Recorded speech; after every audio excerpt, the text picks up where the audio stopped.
মশলা যেমনি কষায় এরকম করে যদি জামাইরে কষাইতে পারতাম তাহলে শরীরটা শান্তি হইতো, কিন্তু আত্মাটা শান্তি হইতো না।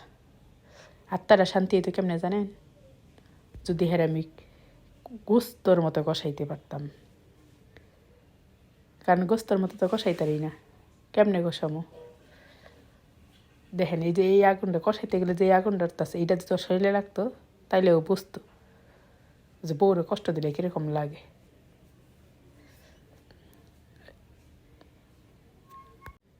এরকম করে যদি উল্টাইয়া পাল্টাইয়া ভালো করে কষাই তাইলে পরে টের পাইব।